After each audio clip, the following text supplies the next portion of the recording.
Hello, welcome back to another Flashback review. I'm J77, and let me just fix this here. There we go. And today's review is a movie that I was meant to talk about last year, never got a chance around it, but I figured, hey, new year, I might as well start with a classic film that normally is a holiday tradition. That is Rocky 2. Rocky 2 is a very interesting film because this film pretty much takes place right straight after the events of the original Rocky film. In fact, it pretty much leaves you right where he was caught in the ambulance. He went to the hospital, interviewed by a couple of reporters, and pretty much was melodramatic. He's pretty much messed up. His eyes all pretty much barely closed. And you see Apollo Creed, who this fight, not being in good shape himself, still got a lot of energy, still has a lot of a spark with him, and wants to have Rocky challenge him into a rematch. He pretty much wants him back in the ring bad, and pretty much that actually set up the process of this film, because this film it's not much about boxing but the aftermath of the original film. You see how the effects of these two boxers have faced once the match was over. For Apollo, it was more about pride. For Rocky, it was more about trying to move on, trying to move away from the lifestyle he has grown accustomed to, being a loan shark and also a boxer during his other times, to being a family man, because he married Adrian in this film and they're expecting a child. And he's pretty much, we see a few things with him. We see, one, he can't manage his money, because the minute he got all that money, he started spending like a madman, not thinking about the possibility that it may not be around much longer. And two, you see him struggling to become a working man, because again, his work consists of being a boxer from the worst gyms, from the worst places on earth, to being a loan shark. So those are the two things that he's used to having with. But one thing that makes him so unique is that he has a heart. There is a limit, and it's shown very brilliantly in the first Rocky film, and it's carried on even more in this one. And there's a lot of stuff that you see with this character that he's going through. You see the effects of how much it takes from Adrian, because Adrian loves him, and she really don't want him to see him fight again, and is easily told the minute he announced that he was going to retire, that you saw a smirk come on Adrian's face, and that's also a key element that was played later on in this film.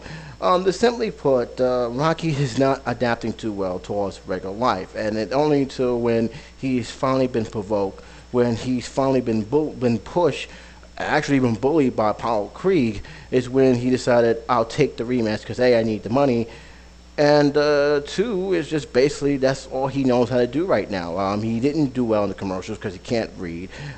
He worked at labor job for a while, but was also laid off. So these really don't have much option, and the only source of income that he has is through Adrian working at the pet store.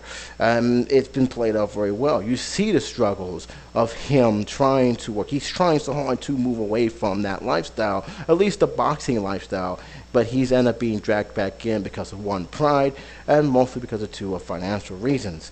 As for Apollo, we see a whole different side of this situation, and for a while, we didn't see Apollo's story until pretty much halfway, when you see him getting letters and you see him pretty much bent out of shape about what has happened, because in the first film he really didn't took Rocky seriously, and because of that, he wasn't really mentally prepared to face an actual challenge. He made the cardinal sin of underestimating his opponent, and it almost cost him the title. In fact, even he knows deep down that he actually lost that fight, even though he won. That's why one of the greatest classics words that he said is, he won, but he did not beat him, because technically speaking, he couldn't finish him off.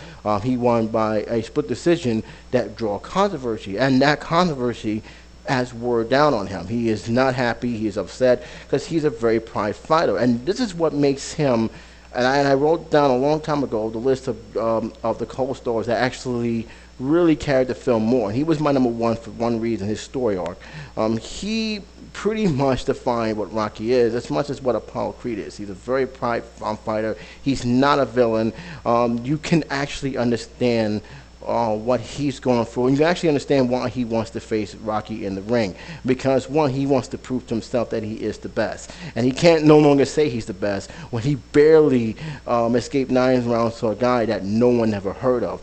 This is something that has been tinkling him, haunting him, and you see him just see it in his face that's wearing out on him. Even when Duke is telling him to let it go. One of the great lines that Duke told him when he was talking about Rocky and talking about what he needs to do to get him back in the ring is Duke said, "I saw you beat this man like you never beat this man before, and the man kept coming after you. We don't need this type of man in our lives, man. Let him go. I know how you feel, but you're the champ. Let him go." Pretty much saying that, hey, look, man, this is not your typical fighter. He's hungry. He wants it. And despite the odds, you may be great, but there's still going to be that chance that he can still beat you because he is hungry. He wants that title. He wants to become champion. And this is to mystifying of what Apollo is. He's hearing him. He hears what he's saying. He understands him. He loves him. He respects him. But he needs to prove to himself that he can really beat Rocky. And the only way he can do that if he gets him back in the ring. Eventually he gets back in the ring. But this is where the Adrian factor comes in. And this is where I had sort of a love-hate relationship with Adrian because of the way she was written.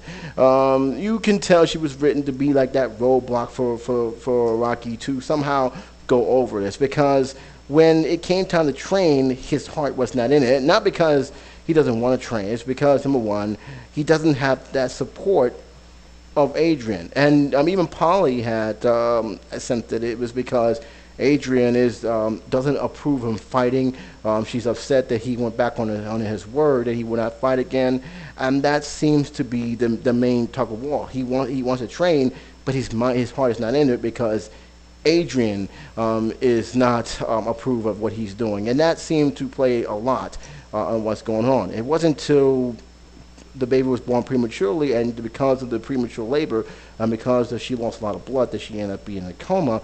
And that pretty much set the stone for the second act, or pretty much into the third act of the film, where she finally awoke from the coma. She's okay now. She told him to win, and that's when he's ready to train now. A lot of people had a very mixed reaction towards that, but I can kind of understand what's going on. I can understand that she wants to support him and everything else. The fight, pretty much classic. I love seeing the Rocky fight scenes. I don't think there was any one bad Rocky fight scene in the whole series, so I did enjoy it.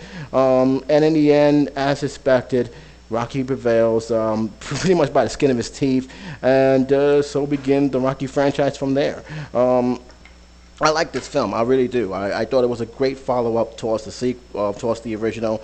It's not a great film. It's not a award-winning classic, but it didn't really need to be. My main concern is, can it tell a decent story? I will give you my problems, and I don't think it's pretty much a big deal because, I think everybody pretty much knew the ending outcome before they even got a chance to see the film, and I think that pretty much took away from the suspense factor of the Rocky sequel. Even though they did a pretty good job at the very end of the film, with both fighters being knocked on the floor, and you seeing them basically climb up the ring, and you pretty much know, is he really going to make it or he's not going to make it? And at the very end, he did make it, of course, but it did a very good job of showing the facial expressions, of showing the crowd's facial expression, showing Apollo Creed's wife's expression, showing both boxers as they struggle to climb that rope. That was a very, very suspenseful scene, despite it being lasting only 20 seconds in the film. But 20 seconds was well written. I think the problem is, again,